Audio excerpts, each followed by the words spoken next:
Hey people, it's me again. So, anyways, one of the things that Monday Mad had talked about lately, there was a story about this one boy who shot his sister over a dispute on some video games, whether it's a video game controller or something like that. And come to think of it, since I have two older brothers, and we did played like video games as far as that goes, but one of my brothers, who's like the middle child of the family, was the one that played more video games than I did back in the day, you know. And then mainly, he usually played those like single player ones, but never really any of these 2-player games or something like that. But then, even if there was the case, it would have been the same thing, that I would have complained to my mom or to my dad, and they would say, "Oh, let Scott play," and all that, that sort of thing. But I think that as far as the whole story goes, it's a bit ridiculous, But then we're gonna have such political fallout when it comes to this, because people on the left, when it comes to like gun safety, and all the people on the right blaming by video games and all this sort of stuff. I mean, both could be easily to blame for that matter.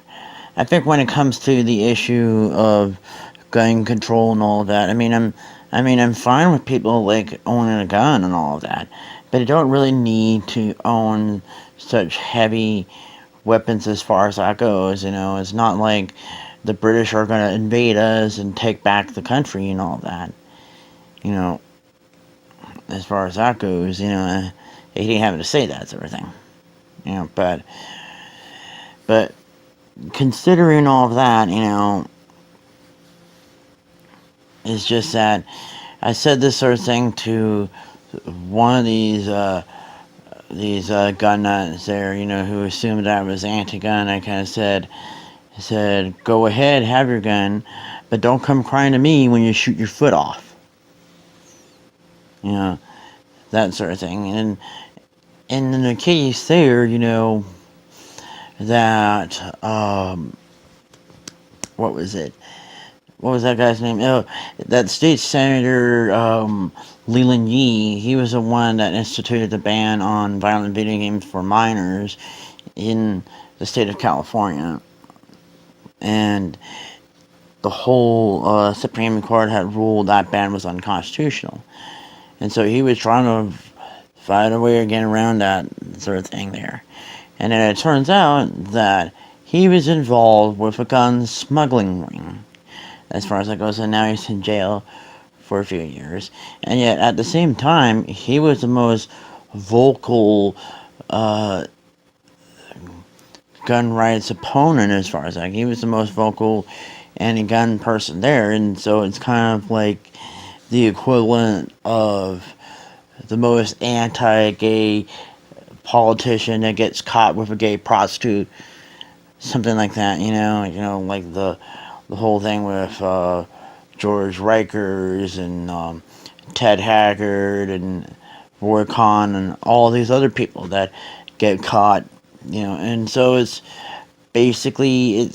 no different, if it was somebody on the left that was virtue signaling about whatever it is, and then they get caught doing the very things that they protest against. It's really weird how such people operate on that kind of thing. So, anyways, one of the things I was going to mention so far about this is that I think that as far as the first violent video games per se that I probably watched or might have played at some point or another was, I think it might have been Street Fighter, because that was right when Street Fighter and Mortal Kombat were starting to get popular, and that was back in '93. And then hence my screen name is Ryu from Street Fighter. That's basically where my screen name came from.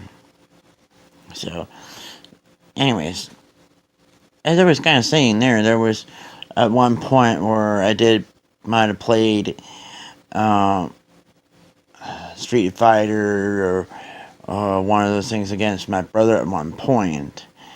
And then there was maybe a couple of other times where I was like playing Mortal Kombat, like the original one, and it was Mortal Kombat 2, and a couple of other ones there.